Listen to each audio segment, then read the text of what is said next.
An interesting thing, what I'm going to share with you isn't anything new from what the brothers have already said. So in some sense, it's going to be a little bit of a review. What I am going to do that is new or different is I'm going to give you an exam at the end. So like any good teacher, you're going to get an exam or a quiz at the end and see what you have remembered or recalled.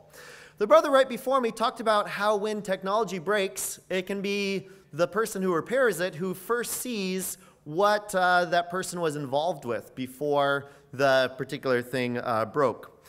We bought a vehicle for my wife from the auction, and the insurance company was selling it after it had been in an accident and squashed.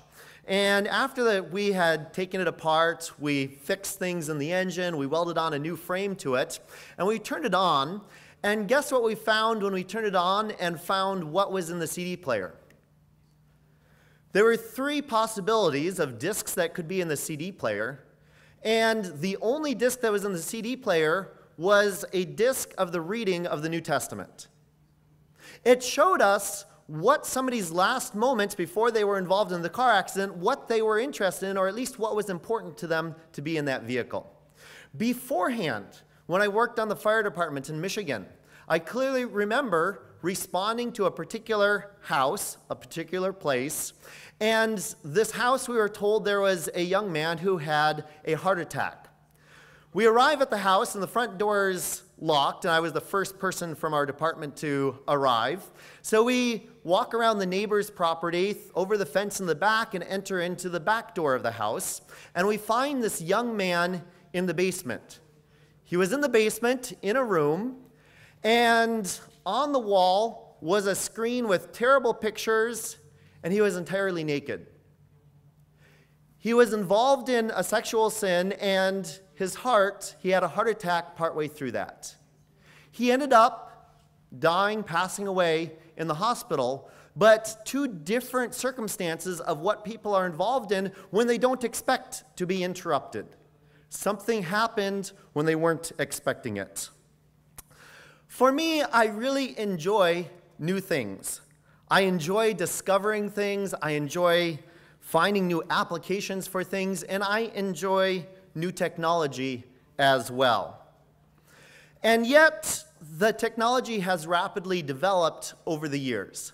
So every new year brings some sort of new technological advantage that we can see and use. I remember my grandfather talking about the first time when his family received a telephone call from a state away. And this is the type of telephone he used, and this was his classroom when he was a student many years ago.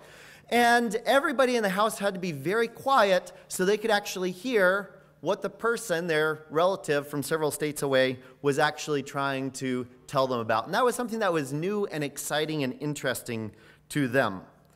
I remember the first time I myself used a radio. That radio talked to a station. That station connected it to a telephone.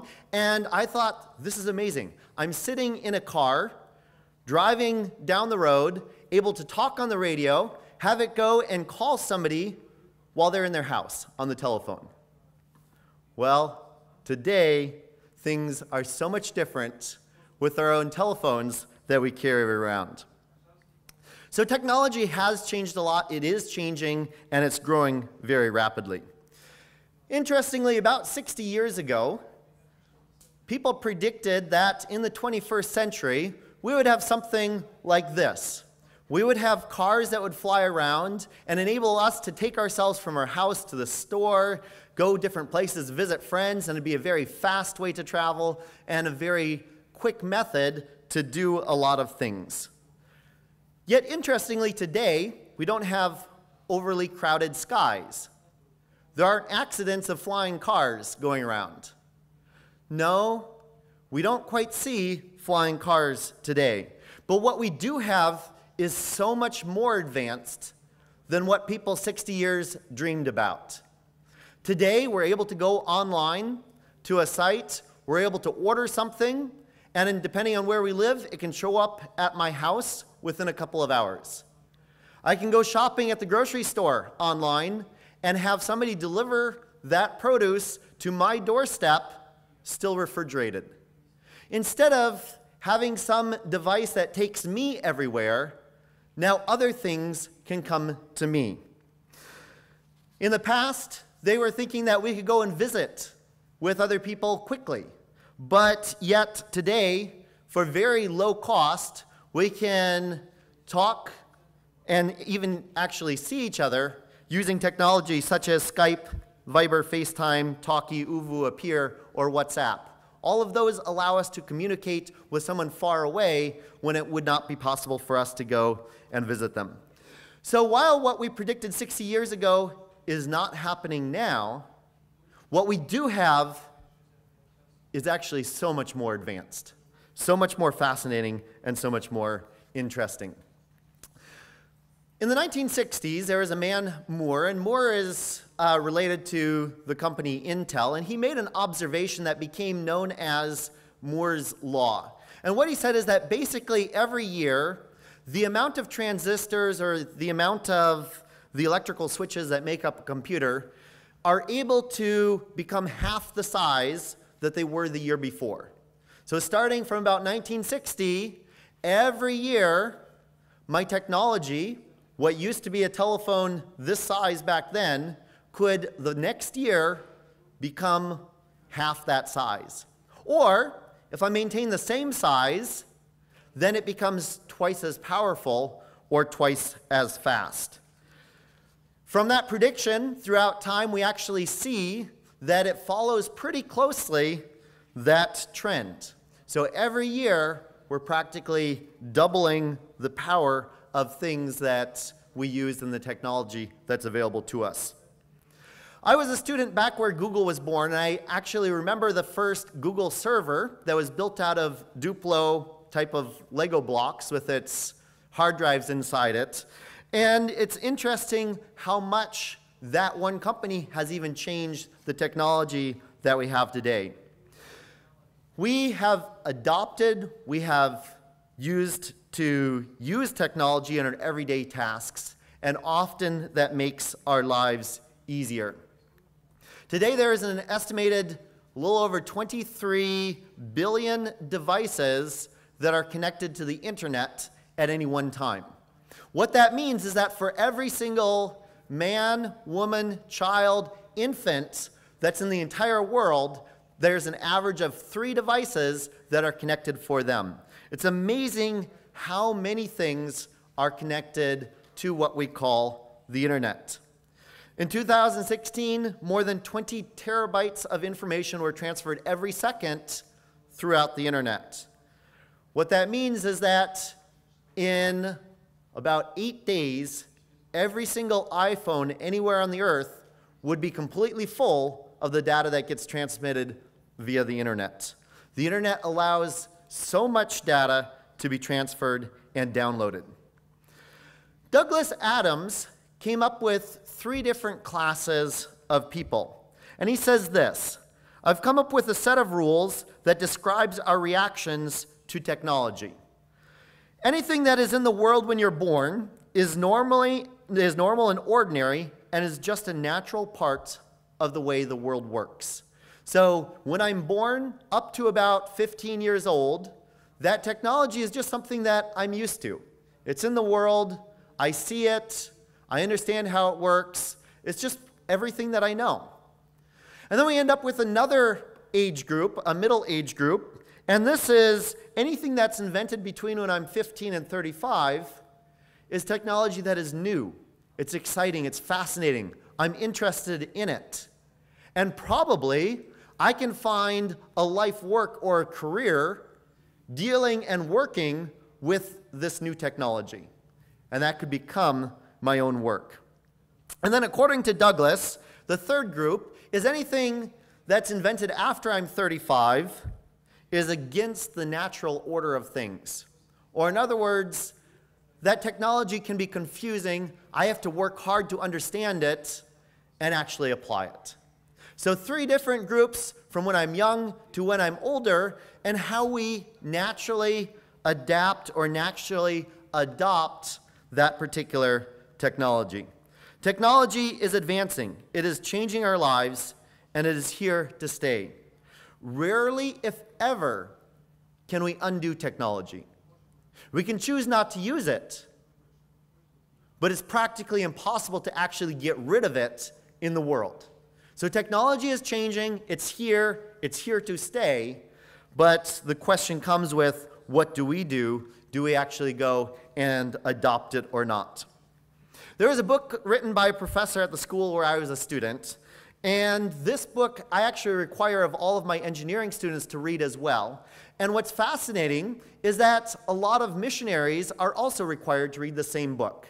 It's a very technical, very thick book, but it talks about the diffusion or the acceptance of innovation, and it documents case after case of technology that gets invented, that gets accepted by people, and then gets used by them.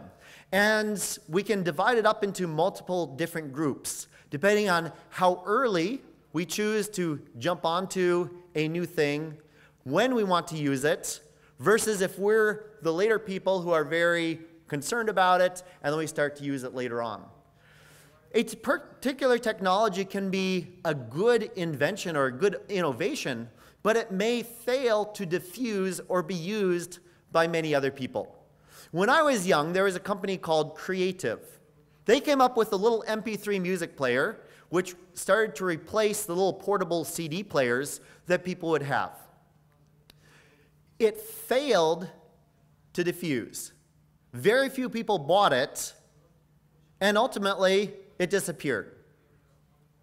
The iPod, which back in that day wasn't nearly as advanced, it went through and it actually got adopted and kind of became the precursor to what became the iPhone that we all know about today. Difference in this process of what do I choose to adopt or not. Interestingly, you can break down the different things that motivate a technology to get used into 4 different areas. Number 1, that innovation has to itself work well and be successful. Number 2, you have to have communication channels or ways for other people to learn about that new technology.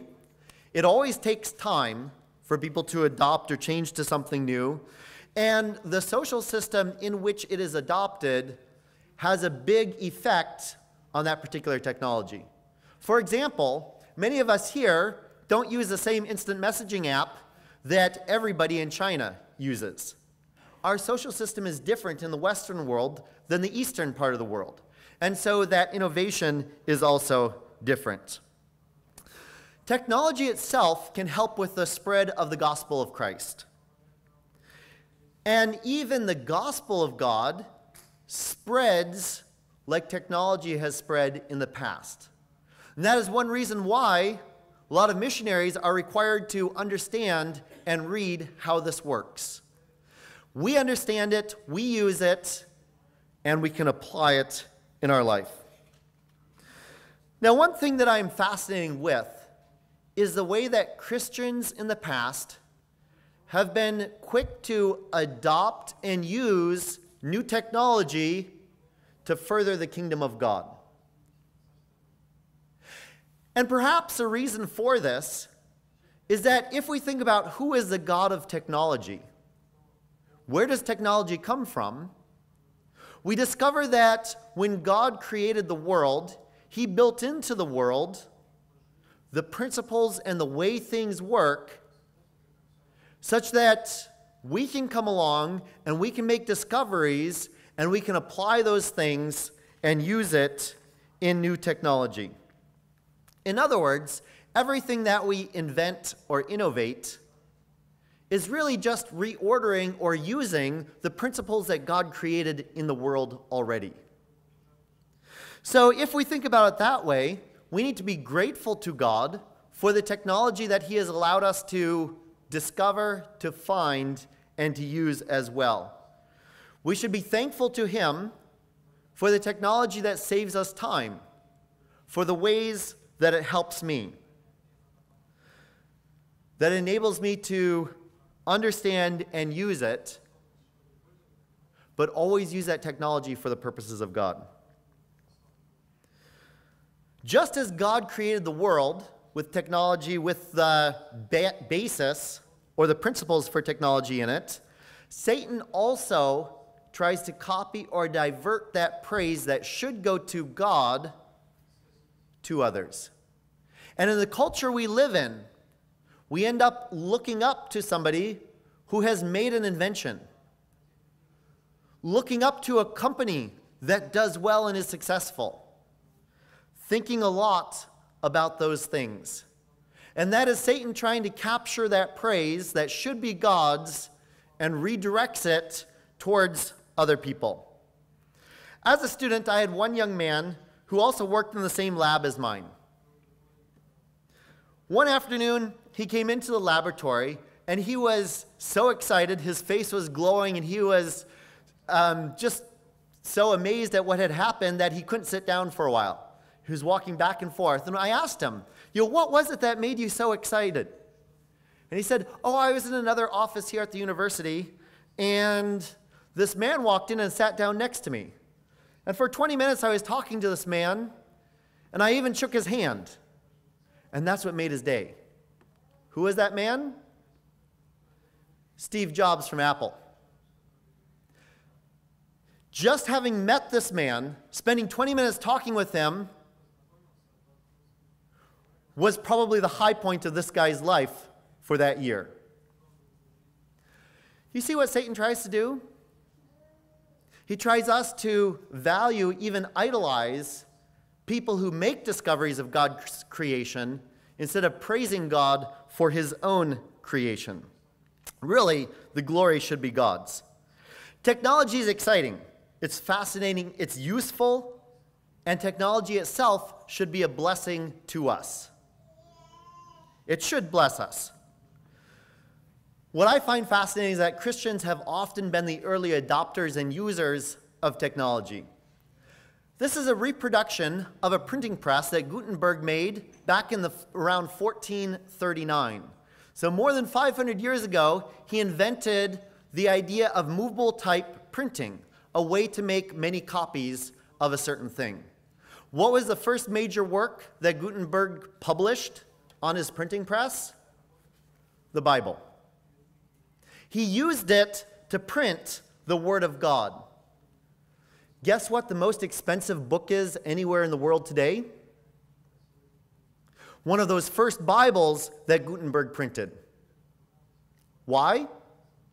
It's the first book that used the printing technology, that new technology of the day, to create something.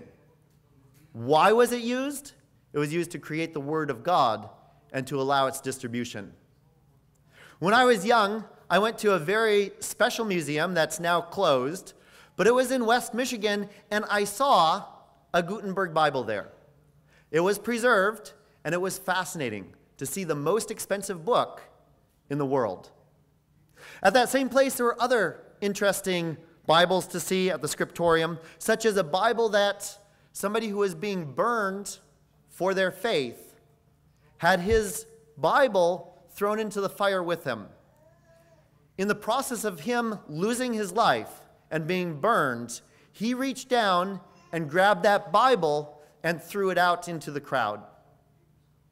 That Bible was at the same museum as the Gutenberg Bible, stained with the blood of that person who gave his life for Christ. Printing hasn't been the only technology used by Christians.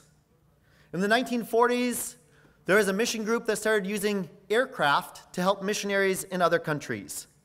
Then a little bit later on, there were Christian groups that started using shortwave radio to broadcast messages into countries that were closed, such as the former Soviet Union. Years ago, I operated a radio station in Texas that broadcasted continuously every hour of the day and night to 1.1 million people that lived in that particular area. Christians use technology to advance God's kingdom. And often, we can be some of the first to use and invent it.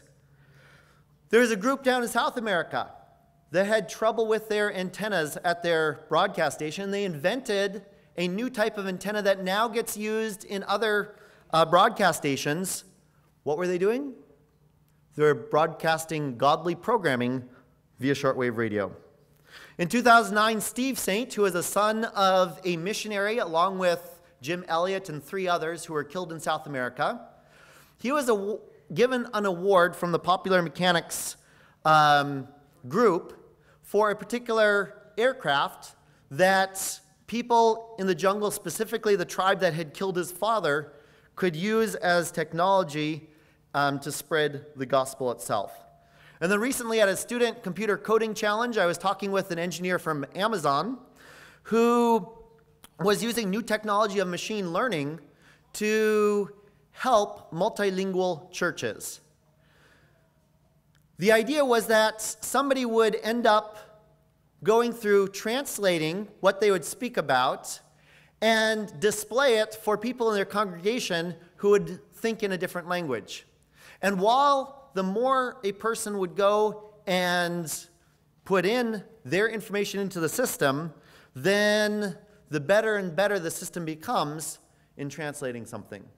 That is an example of something that Christians use to advance the kingdom of God, technology for his purposes. Technology can be effective in the gospel, and it's important for us as Christians to understand, to look, to invent, to innovate, and to use that for God's purposes.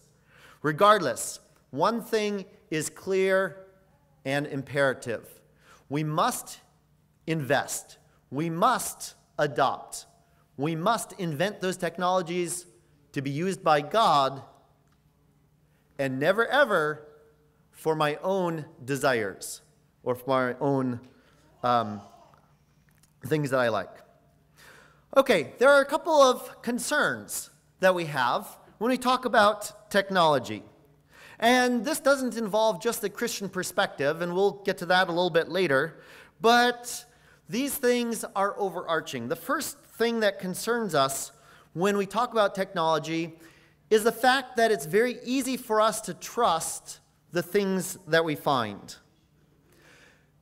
In the US, anything that's used to create something of importance or to measure something has to get certified back to a local regional office. That local regional office certifies that back to a national office, and that national office goes and certifies it back to where the exact, say, kilogram weighs, which is in Paris. And there's this traceability or this path to make sure that what I have actually is measuring the right thing. The only problem is that when we're online, it's easy for us to find information that doesn't trace itself back to something that is true or accurate.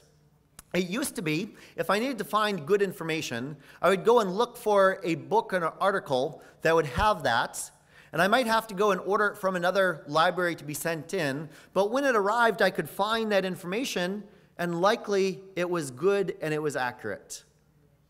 Because that book had been proofread by multiple people before the publishers would even publish it.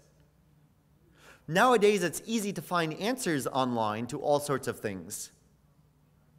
But it's also easy to find false answers online as well.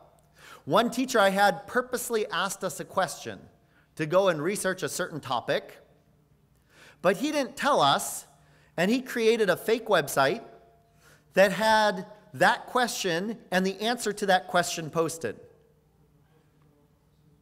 Any student who went online and did a search for that question would come across his website, which of course didn't say it was his website, copy down the answer, and every student who did that failed. Why? Because it showed that they weren't careful enough to discern whether that information was actually valid or not. They were too lazy to go and actually investigate it. It was, that was a poor source, and it was obviously that they had trusted a poor source. So always evaluate and monitor any information you find to ensure it makes sense, to verify it, and make sure that it is something that follows so that you're not led astray after someone else's will. I'm very concerned when someone comes to me and they tell me about something, and then partway through they have some little word such as, oh, this is what I believe. because I watched it somewhere on YouTube or somebody said it. And yet those same people, when we share with them something from God's Word, start to find a way why that Bible verse is not applicable to them in their life. What do we trust? What is our source? Second is similar. That in a connected world with technology, it is easy to let a computer do much more thinking for us than what we should be doing ourselves. I always teach my students to think about what the correct range for the output should be before I actually go through that process of finding it, to make sure and double check to see if I've made a mistake somewhere along the way.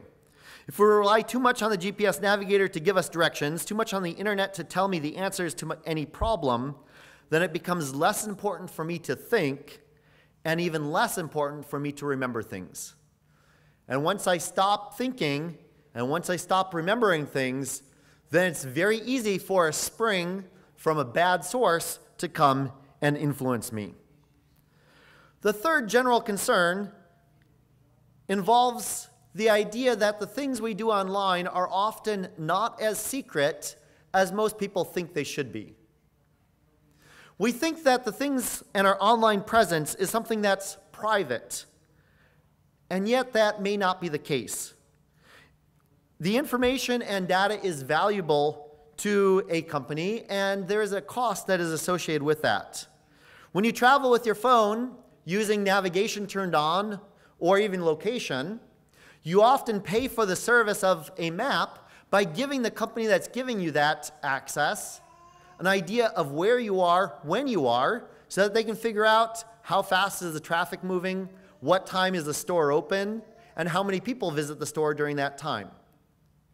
You think it might be private, and yet that information is useful to the company itself.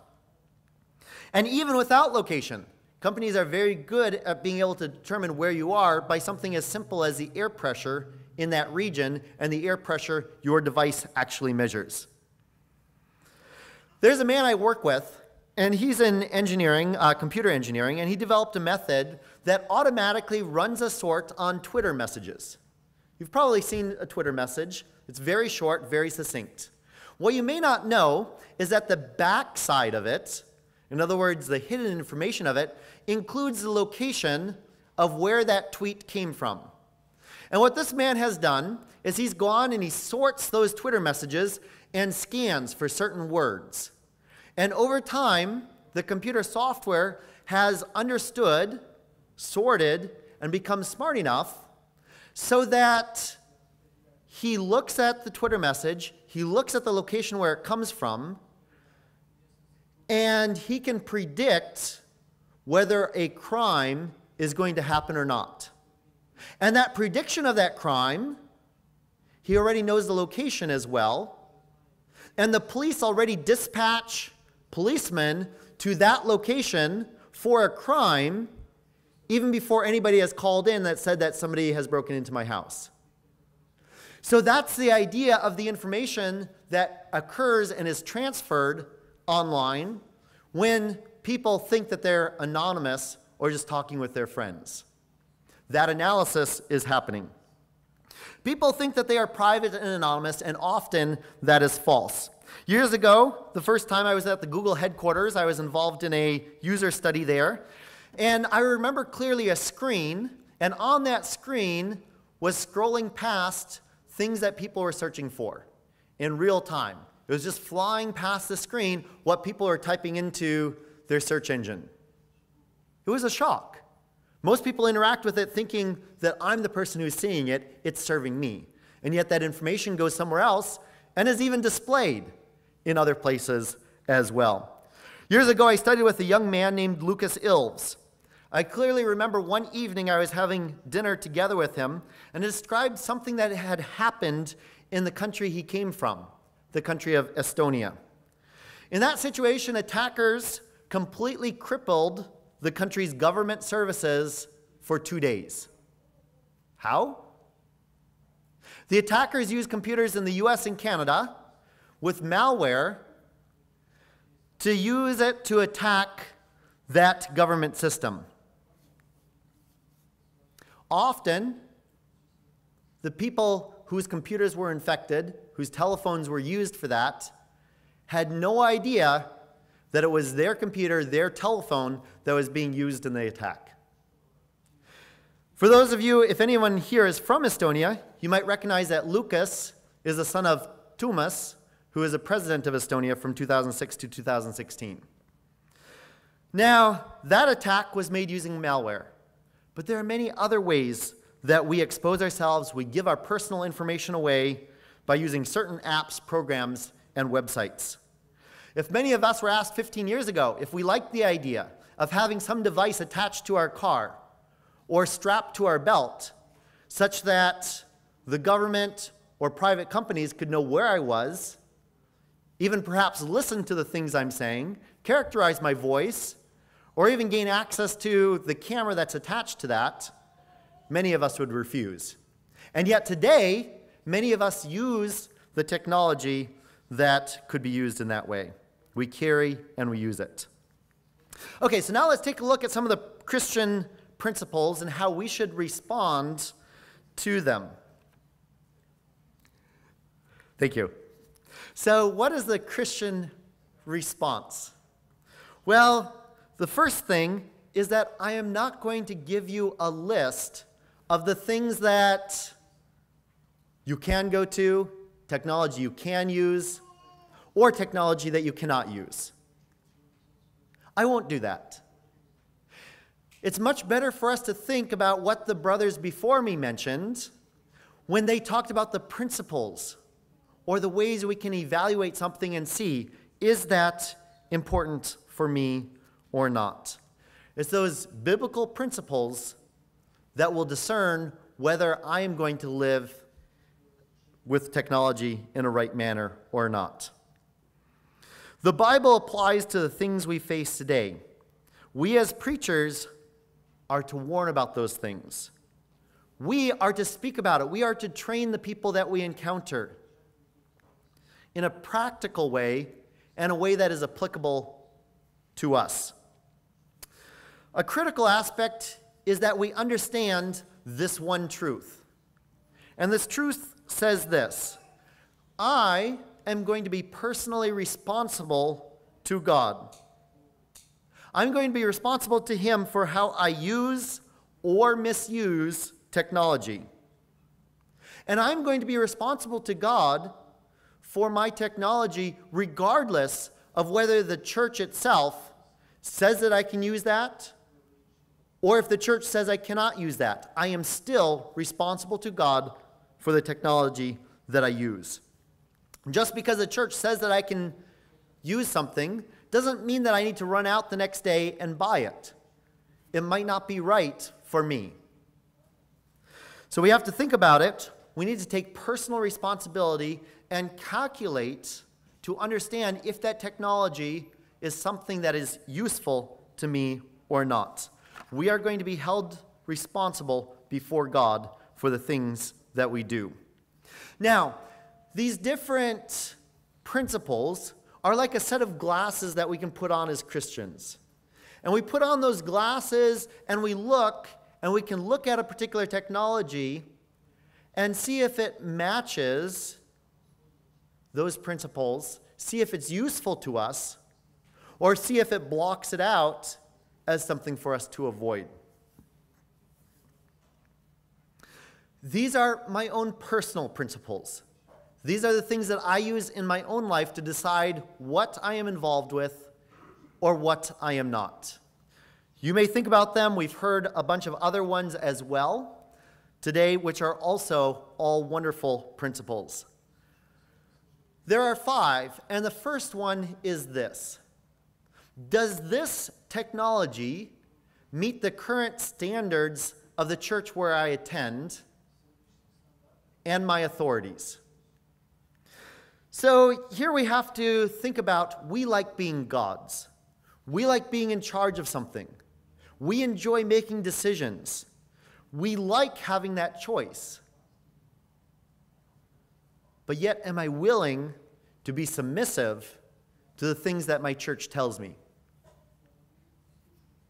Back when I lived in a different place in the U.S., I was a member of a different one of our brotherhood churches. And I was asked to create a website that had the church address and the times of the service. We made that website, and we had visitors who came to the church because they saw where the church was and what time it was. About 2 months afterwards, we were told by the district that that website was forbidden. We took it down. Now, I personally am not against a website that has a church address and the time of the service. But yet I understand the blessing of being submissive to whatever our church authorities have decided for us. Hebrews 13:17 says, "Obey them that have the rule over you, and submit yourselves, for they watch for your souls as they that must give account, that they may do it with joy and not with grief, for that is unprofitable for you." We also need to be careful of our civic authorities. When I live here in the U.S., I am careful that I do not use, I do not share, I do not download stolen, pirated software. That's something that I don't do. I don't download, use, or share illegal music copies or other items that are protected. In other words, I am accountable to the rules of the government where I live, and I strive to live by those. That goes beyond just the internet, but includes things like copying homeschooling videos that are set and are not to be copied, or curriculum, or Christian media. I live by that because that is a standard that is set for me, and I believe that God can bless me by living by that standard. Now, if I'm in a different country that doesn't have those same laws, then I might not be held to that same standard. But for me here, that's what I live by. Number 2, will I be free from exposure to harm and unwanted evil through this technology? In engineering, we go through a very specialized process of thinking about everything that could possibly go wrong with a particular product before we actually go and market and make it and sell it. The same thing we need to do as Christians here. Think about what could go wrong with this technology and what can I do to correct it, protect myself, or stop me from those dangers. For example, will the technology I use allow anybody to question my purity? Will my privacy be maintained? Will that information that I share across that technology jeopardize somebody in my church, myself, my family? Will there be pictures or advertisements or images that I have no control over that are going to show up? What is possible that could harm me or be evil to me? Write this down. This one psalm, Psalm 101 in English or Psalm 100 in Russian, perhaps matches the most closely to the principles of technology. I won't take the time to read it now, but go home and read it. Understand what it says. Am I careful to never set anything in front of my eyes that would be wrong before God? It talks about all of those different things. Third, will this technology encourage a godly attitude in my life? That's a question. Or is it possible that this particular technology is going to feed my pride? Think about social pressure. Social pressure comes from my pride. I want to look better in front of my friends, and so I go and I'm influenced by what they say. We want respect. We want admiration because of our pride in ourselves. We want the latest technology. We want to be smart about that technology. Is that feeding, or could that feed my own pride? Someone said it's amazing how much a person can accomplish when they aren't worried about who gets the credit.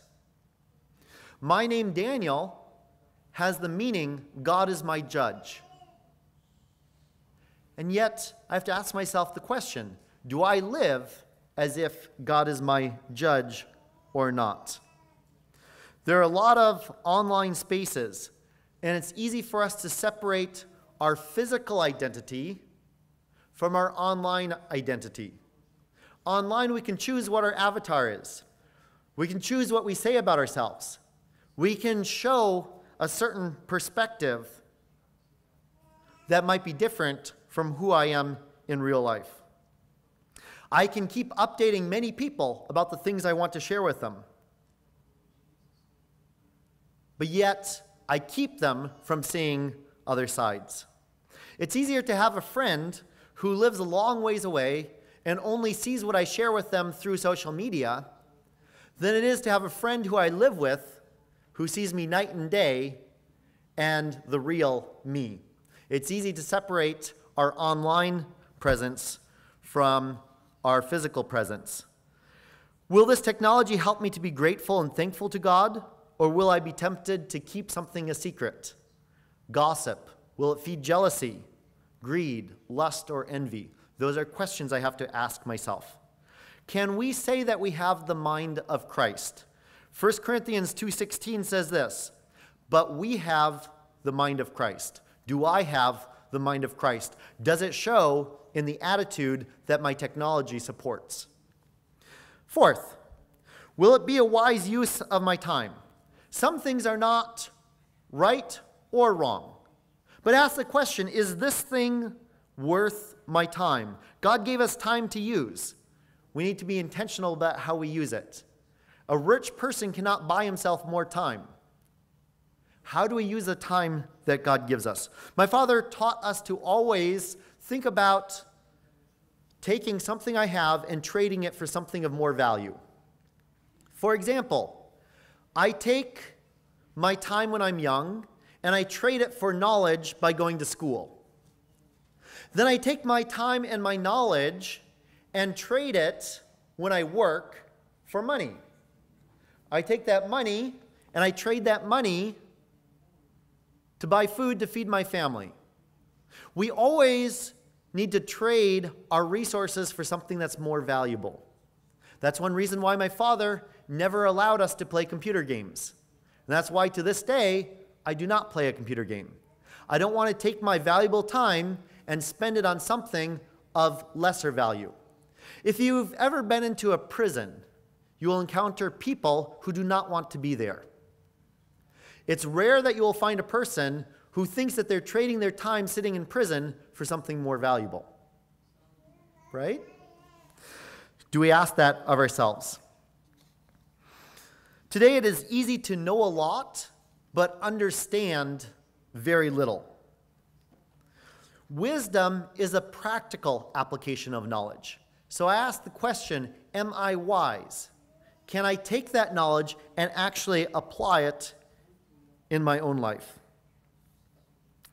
Temptation of technology is that I will lack focus. I will lack memory. I will stop thinking about the things that I'm doing. Because it's so available, it's easy for us to think that we can access it any time in the future. But yet, there are some people who tried to arrive to youth camp way up in the mountains once, who for some reason were thinking that their telephone navigation would work way up where there was no service. And one particular young man spent about 3 hours driving till he found camp. It's easy for us to always think that that information is going to be there for us. One thing that I do, when I'm tempted to look up something or search for something, I write it down in a list. And then the next day I go back to that list and I evaluate, is it really important to me to think about what the biggest elephant in the world weighed? Or something else? And often I find that half of those things are not really that valuable or useful to me, and it's not worth my time to investigate them. Not necessarily wrong, not necessarily evil, but maybe not the best use of my time.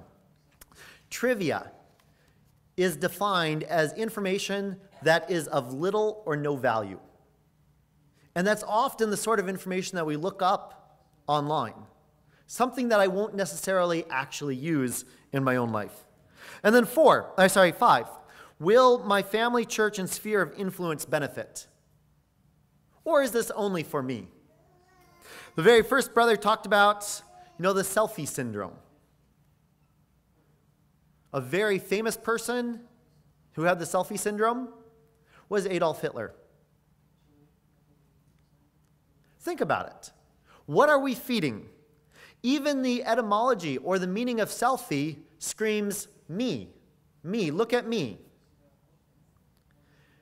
It's often easier to have a long-distance relationship than a relationship with somebody who's close to us. Is technology giving me more time to spend with my family and church, or is it taking my attention away? Chick-fil-A in 2016 started a program. They were concerned families would come to their restaurant, they would order a meal, and then spend the whole meal looking at their device instead of actually talking together as a family. So they started a program where families would be given what's called a coop, and that coop would enable families to put all of their phones and devices into it, and if that coop stayed closed and shut for the entire meal, so that the family could actually connect and have a relationship amongst themselves, and if they didn't touch their device during that period, then every person received free ice cream at the end of the meal. They were concerned about the amount of time people are spending looking at their device instead of connecting to the people who are close by. Having a shallow relationship with people 5 states away than with someone who's sitting right next to you who could be your brother or sister. Does technology interrupt this time with my family? Am I controlled by the technology? We heard about that from the first brother. Does it replace the attention I'm supposed to be giving to others? Technology and online activity can cause us to be influenced more by people who are distant than people who are close by. I can be drawn to answering or solving a problem that somebody emailed me from a long ways in Russia than taking care of the problems of my immediate family or the care of my wife. We often think that debate helps, and yet debate often doesn't change people, even though we often think that we can change them by online debate of certain topics. Finally, is the use of this technology a witness and example to my siblings, friends, church, and family? Are they benefiting from it? Or is this technology for me, for myself? In Ephesians 5:15 through 17, it says, "See that ye walk circumspectly, not as fools, but as wise, redeeming the time, because the days are evil. Wherefore, be not unwise, but understanding what the will of the Lord is." Walk circumspectly means walk diligently, walk carefully, walk perfectly with respect to technology. In conclusion, these 5 points help me evaluate technology and see, is that technology something useful for me or not? Matthew 10:16 says that we are sent out by God as sheep among wolves. We have to be careful about that. So when I think about my responsibility before God, I think about those 5 areas. There are certain technologies that fail those 5 areas for me in my own life. I'm not a minister. I'm not a pastor. I'm not here to tell you, and I wouldn't want to tell you, what is okay for you and what is not okay for you. But to give you a practical example, these are the things that I stay away from. Maybe it's not evil, but maybe I don't see the value or the use of my time spent in that. So I never go to YouTube. I'm not on Viber, WhatsApp, LinkedIn, Facebook, Odnoklassniki, MySpace, Snapchat, Twitter, Instagram, Pinterest. Never play phone games, computer games, and I'm very careful with what forums I read, and even more so with any that I actually post to. That is my own personal standard, just so that you get a practical example of what I'm talking about. Why? I want to be as the words of Jesus in John 8:29. Jesus said this, "And he that sent me is with me. The Father hath not left me alone, for I do always those things that please him." I want to always do those things that please him, that please God. My friend, we're in a war. This war is real. This is a battle, and the enemy is attacking one house, and it's moving on into the bedroom of another house, and it's slowly capturing people by people, even inside the same family. If you've read this book by John Bunyan, it's called The Holy War, and it talks about a person who is represented by a city in the book, and Satan is attacking that city, and he attacks that city in one of the 5 gates that surround that city. And those gates are the gates of our senses, what we see, what we hear, what we feel, and so on. Satan often gets a foothold in our life through one of those senses. If you haven't read this book, I recommend that you actually read through it. In Mark 5, 1 through 13, we read about a time when Jesus came and met a person who was controlled by evil spirits. And the evil spirits understood that Jesus was going to send them out of the man and make the man well. And they asked God, and they said to Jesus, "Don't send us out into the deep, into the dark place. Instead, see these pigs. These pigs are over here. Send us into those pigs instead." Now, in the New Testament, we often see how when God or Jesus says something, Satan has to obey. But why, when the demons asked to go into the pigs, did Jesus allow them to actually go into the pigs? I think the answer is in what happens next. What happened to all those pigs? It says that they all ran away. They ran a steep place in the hill into the Sea of Galilee and drowned. 2,000 pigs committed suicide all at once. From one side, it seems like the demons got their way.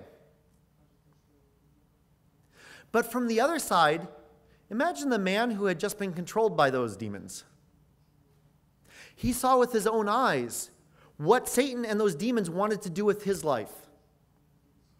In John 10:10, it says this, "The thief cometh not, but for to steal and to kill and to destroy."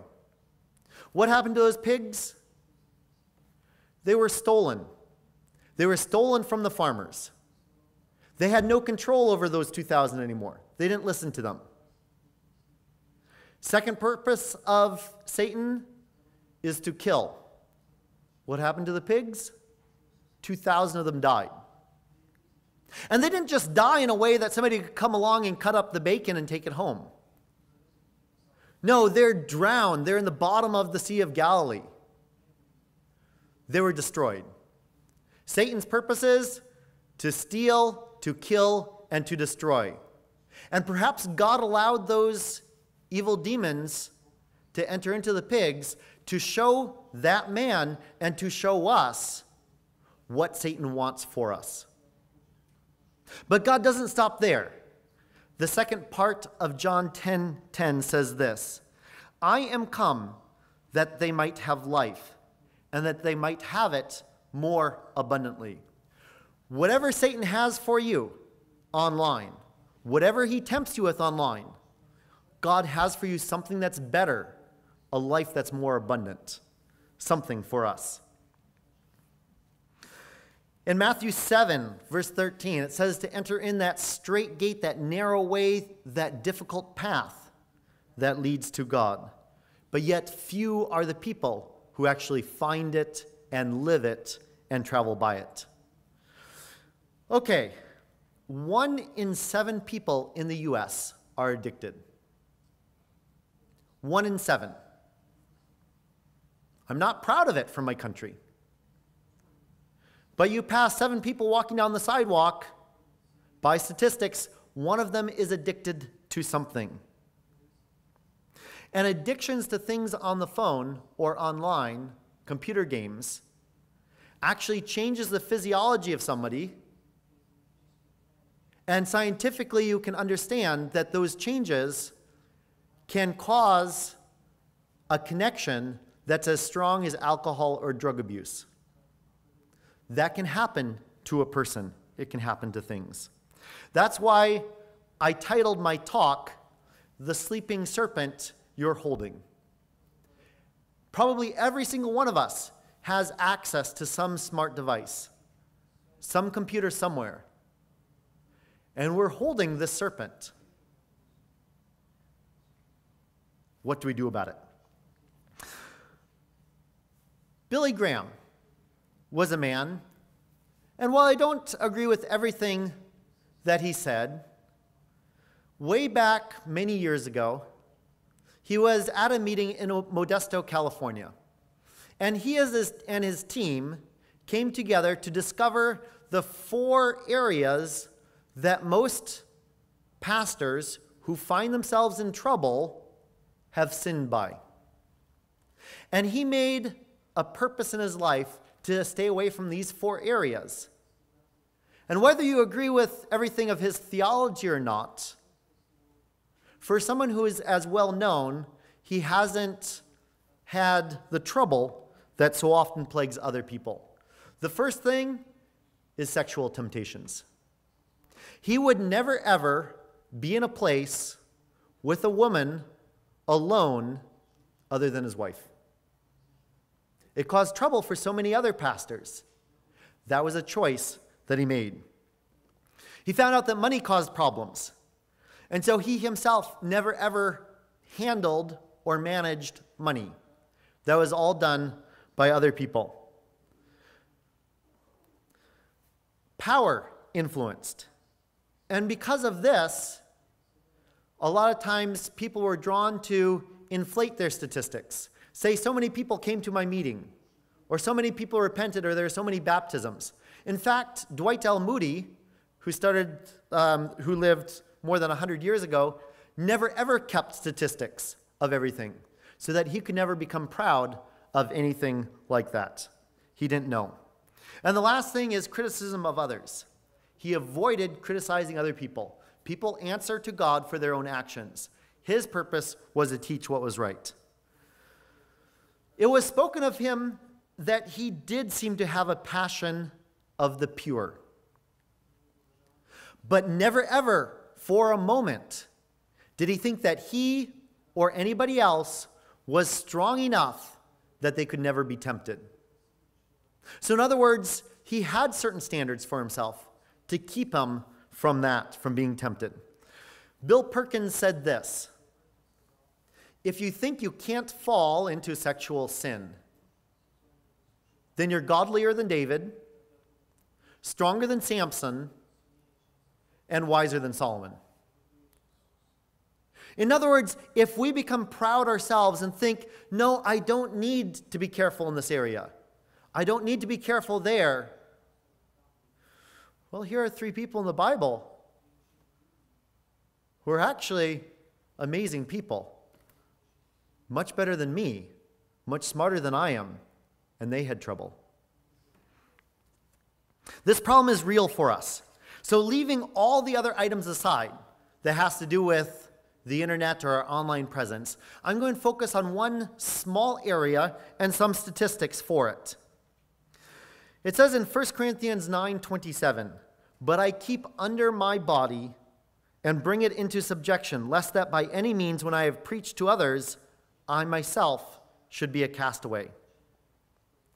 This problem is a problem of pornography. Pornography is a major problem among us as Christians. It is defined as writing about harlots and prostitutes.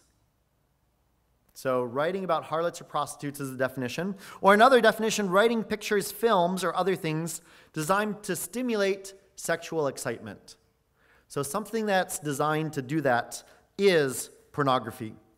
When I was young, my father told me about evil people who would put bad magazines in plastic bags and then leave them close to the sidewalk of where boys or young children would walk.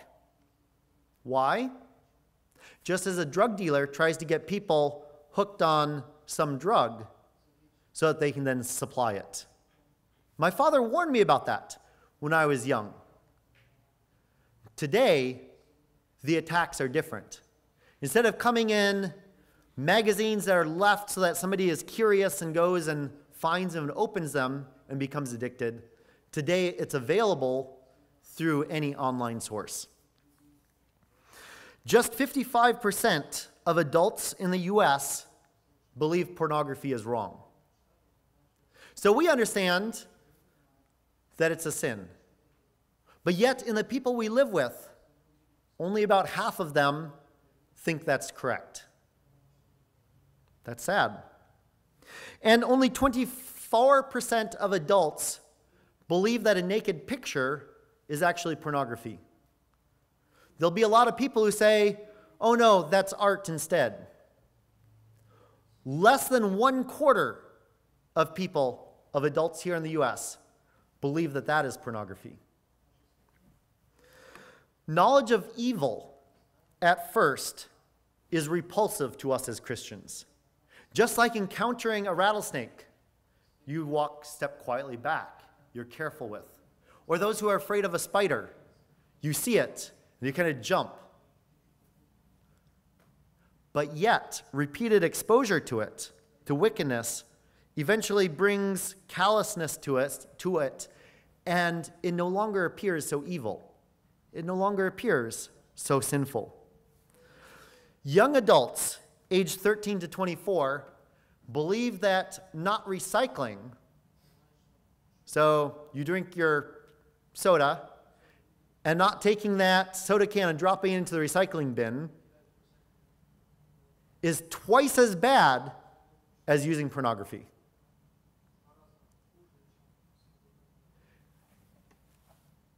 Those with an undergraduate college degree are more likely to sin with pornography than those without. And what is interesting is that people in the world will say, oh, the problem or the solution to sin is that we just have to learn more. And the more we learn, then we won't want to sin anymore. Well, the statistics in the U.S. actually show us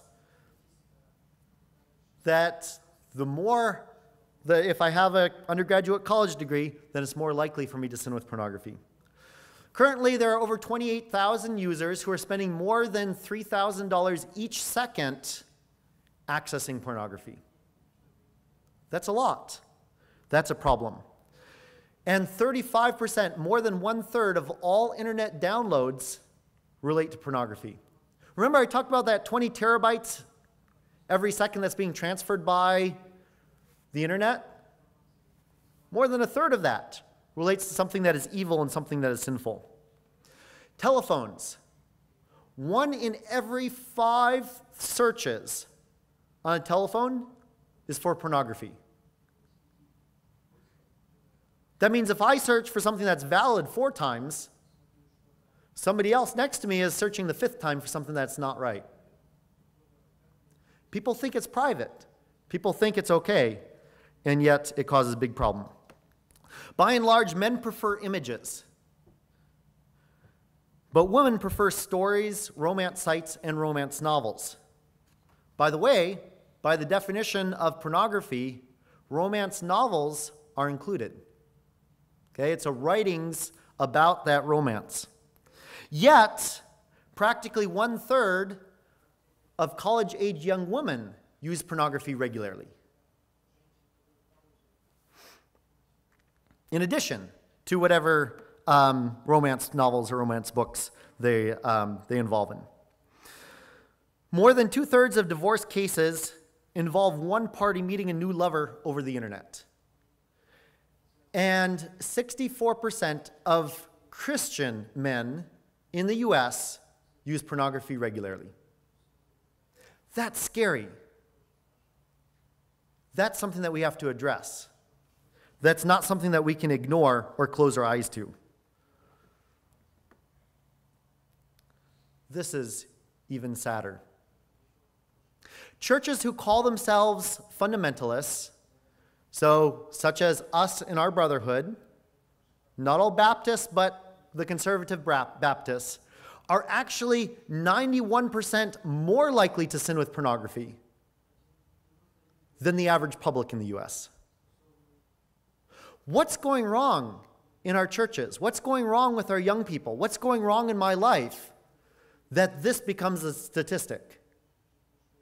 Now, I hope and pray that that's not true for us. But just by the number of statistics, we have to be careful.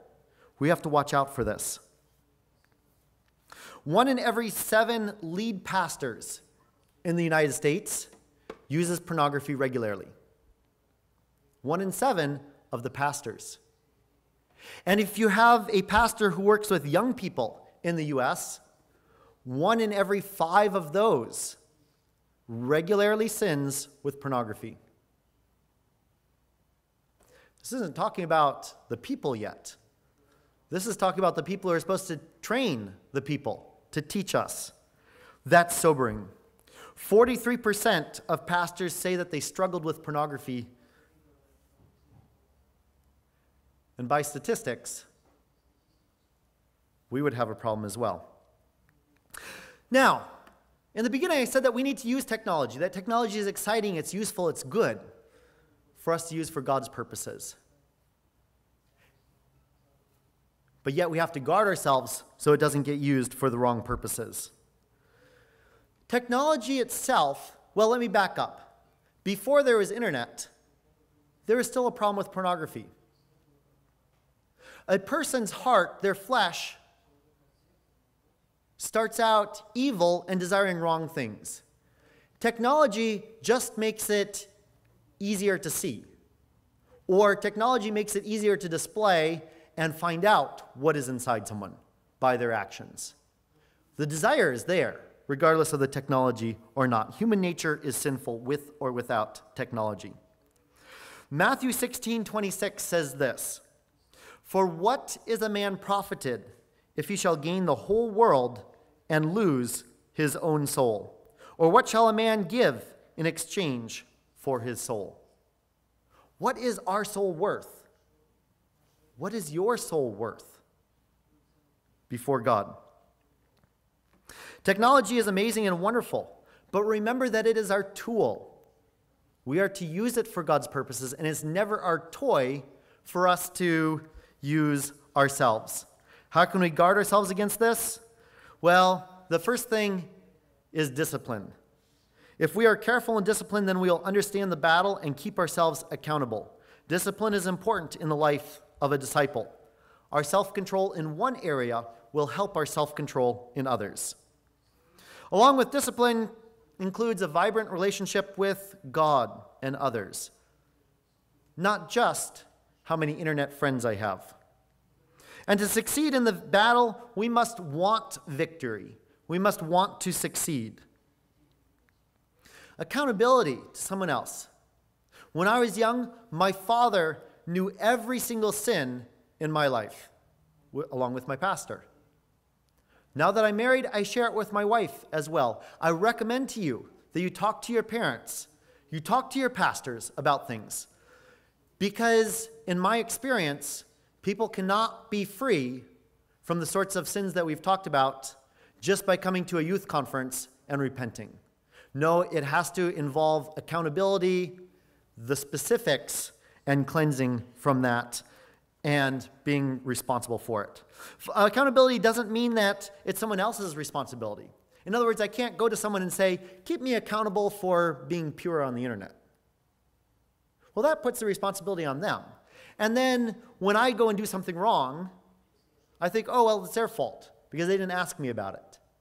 No, accountability starts with myself and my responsibility before God, asking somebody to help me in that process and going to them and sharing with them the things I'm struggling with so that I can be careful with my own soul. If I don't want accountability, it's an indication that my heart is not right before God. I heard one pastor in our brotherhood mention about another pastor why he was so careful in doing something. And the idea was that this one pastor probably had a weakness in that area, and so that's why he's very careful when he encounters it.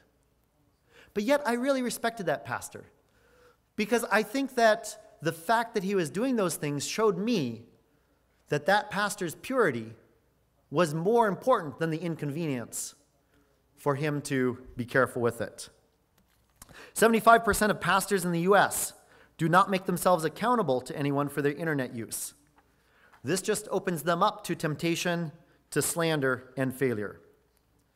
If we are preachers at church, we have an even greater responsibility to live holy as an example. For any unmarried young people here, make sure you have the victory in this before marriage. I've met with so many people who thought that marriage would solve their problems. And instead of solving it, they just brought a problem into their future life. So, how do I practically do this in my family? I'll try to go quickly. These are 5 different things. Number 1, we heard about this before, our computer is in an open location. So it's not hiding somewhere away where somebody else doesn't see it. Also, in my family, we all share the same logins. Well, not exactly the same login, but in my family, all of our passwords follow a mathematical formula based on the site we're logging into. And my wife knows that formula, and I know that formula, so we have no secret passwords for any of our accounts. She can look, I can look. There's nothing that's secret. We also have ad blockers. The ad blockers take care of most of the things on a web page that would pop up that I might not have control over. Takes care of advertisements. Simple, easy, and yet keeps us from having trouble there. We also have a software called Covenant Eyes, which doesn't allow a connection to the internet unless it goes through them. So my work computer, our home computer, our telephones can only access content through this particular site, and you can't go around it. And it logs everything that we ever searched for. The time, the date, what it returned. And it keeps track, and it looks for things that could be objectionable. And on top of that, we have a filter that then goes through and it blocks and doesn't allow anybody in my family to access a website that filter thinks is inappropriate for anybody over the age of 13. I'm a little bit older than 13. But that's the standard that I have in my life for our family. The $3.80 we spend for this service is worth it for me, my family, and our purity. $3.80 a week for everybody in my family. And I talked with the company, and we actually have a discount that you'll see later on if anybody else is interested in that. What it does is it keeps track of everything, and then it sends out a report to whoever I choose to go and look at every single thing, log every time anything access something online, whether it's through a web browser, whether it's through email, and it watches things like that. Why? Because my purity is worth that. I don't think that I'm too strong to be successful in this. I want to have those boundaries. I want to have those walls. By statistics, we have a problem with pornography. This is not something to hide. It's something that we need to face. I'll talk about this. I guess that's what I was mentioning about Covenant Eyes itself and what it does. In Africa, young warriors, when they're taught how to hunt a lion, are taught that the moment the lion roars, that's when they have to go in and attack it. Satan is roaring right now for your family and my family, for your eyes and my eyes. Now is the time to take steps to go in and attack Satan before he attacks us. We are in a battle for our lives. Will it be easy? No. Will you have temptations? Yes. Can you be victorious? Absolutely. There is hope. There is a way. Plan ahead and train. Proverbs 28:13 says, "He that covereth his sins shall not prosper, but whoso confesseth and forsaketh them shall have mercy." A sure sign of a living church is one where members confess sin and turn from it. There's nothing to be ashamed of in confessing our sin before God. God knows it already. That's where we can have victory. Church is not a museum where only perfect people live. No, church is a hospital where we as sick sinners can find help and help each other. That is what's available for us. We are in that battle. Are we going to fight that fight? Do we run to Jesus for forgiveness?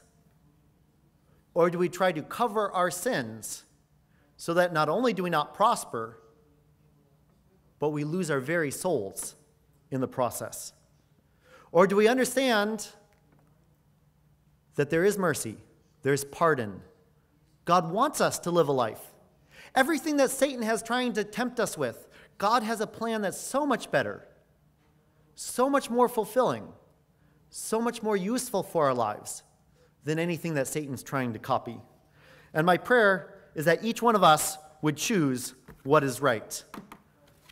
In the end, I'm going to, after we pray, we're going to take a moment to pray, and then I'm going to pass out the exam I told you about. This exam has multiple questions for you to think about.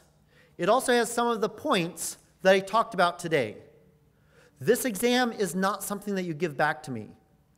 This exam allows you to look in your own life and see what are areas where technology has influenced me.